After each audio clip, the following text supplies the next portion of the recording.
Well, some interesting comments from Joey Galloway over the weekend. Joey Galloway, not always the most impressive ESPN analyst in college football, but he's on there, so you have to listen when they talk. And one thing he said after the game when Georgia defeated Auburn on the road is once you get down 17 to this Georgia team, they're going to run it down your throat. And then there's been a lot of curiosity, or I don't know about criticism, but there's been a lot of discussion about Georgia's run game is such a vital part of their identity, and has been through the years. It's something we talk about over on dogpost.com all the time. I'm Dean Legge from Dogpost. Been covering the Dogs for 20 years, a little bit longer than that, but that's a round number. We're going to use it. And in that time, particularly with Kirby Smart, there's been a lot of run game that Georgia's been very good at.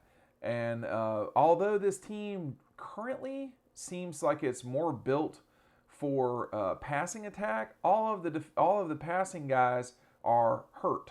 So it's been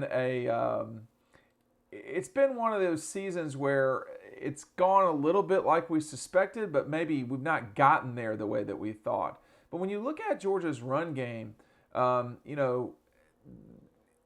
Georgia, I mean, Kirby Smart ain't gonna run the ball. I mean, excuse me, he's not gonna run the score up. That's not the way he is. Most of the Georgia coaches through the years have not been that way.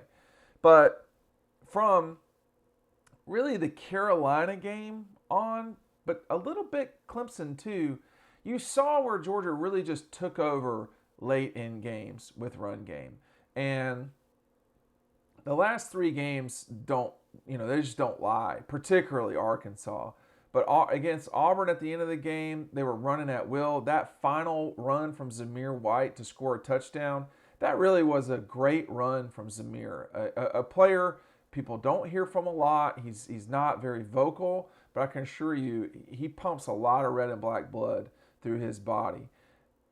201 yards against Auburn, 273 against Arkansas, 241 against Vanderbilt, an effective 184 against Carolina, 163 against UAB. They were just throwing it all over UAB with Stetson.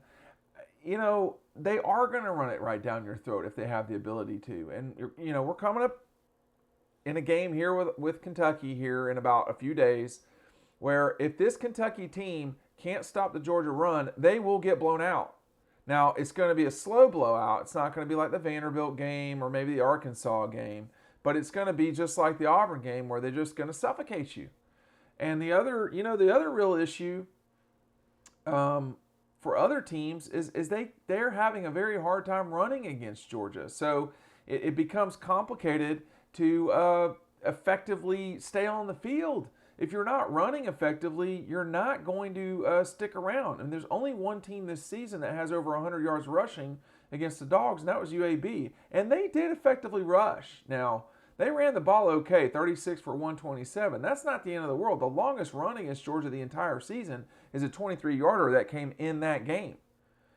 I mean, it's not like people are throwing it all over Georgia either, but at least in some cases they're getting over 200 yards in a game. I mean, Carolina did one with a long ball, a 61-yarder to Josh Vann, and then the other one, a 31-yarder for Auburn in that game, a 44-yarder for Clemson.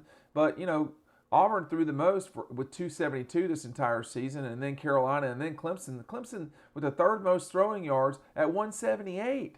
So what Joey Galloway is talking about is that everything is getting on top of itself. Georgia gets a lead. They did not have a lead against Auburn. That would have been 100 straight points in a row.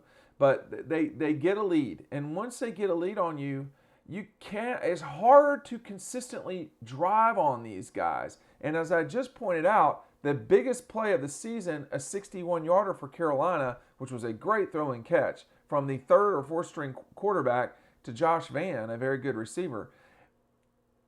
It's been hard for the other team to really do much of anything. I mean, the entire season, think about it this way too. The entire season, the other team has 8 total punt return yards. 8.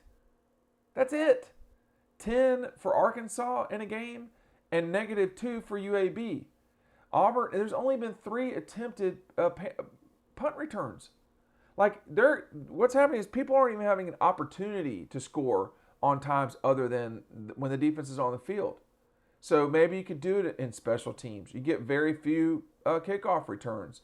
Typically, Jake Camarda is getting it through the end zone.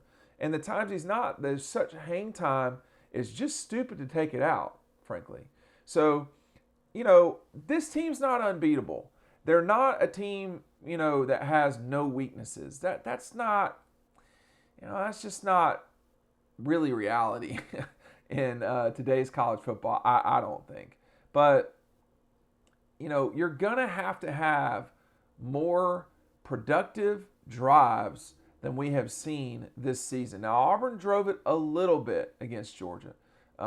They certainly had that first drive of the game. That was an effective drive, and that really put Auburn in position to compete during the first quarter. And really probably the rest of the half. In that game, Auburn going with, let's see here, they had 2 drives that were over 10 plays. They had one that was a 9-yard drive, 9-play drive. No one's driving the field. Like you're getting a 68-yard drive, a 71-yard drive for Auburn, and then a 68-yard drive. That's just 3 drives that resulted in 10 points. That was everything. You're going to need to score more than 10 to beat Georgia. They've not scored fewer than 10 points the whole season. And with that said, everybody else been at 3, 7, 13, 0, 0, 10. Yes, they're going to suffocate you. Yes, they're going to run it down your throat. Because by the time the end of the game is around, teams are straight up exhausted. They do not want to be out there anymore.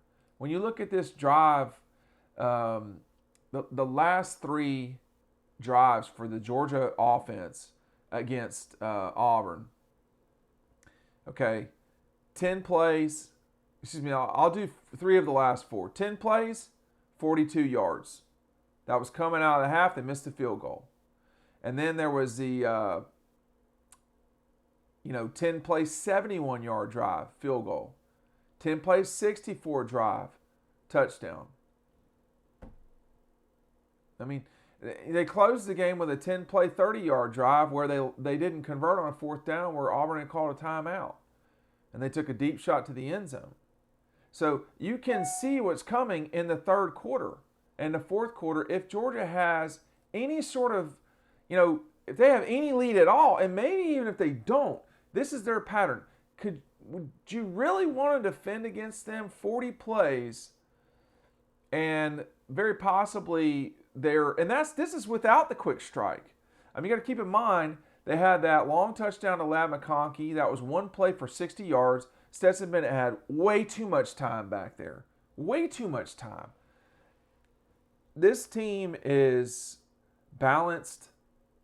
They can score. But the big problem is if you're not driving the ball, that means you're having to hit big balls the whole time. If you're trying to hit big balls, that means you need time. You need space and time for your quarterback. And it's just hard to do that against this defense with Adam Anderson, Nakobe Dean. I don't even, you just enter whoever you want to say. The front gives you no real space. Devontae Wyatt, Jordan, obviously in the middle. You got Carter, and even guys Stackhouse. It doesn't stop. Quay Walker, Channing Tindall, I didn't even mention them. Robert Beal is just running around with his hair on fire in special teams and in certain situations for the defense. Georgia's gotten to the point. This is actually a really important point I'm about to make right now about why is Georgia so good, particularly on defense. They have gotten to the point where they can go recruit a specific player for a specific situation. Now, who would that be in this year's team? I would say in the future, Chaz Chambliss is that type of player.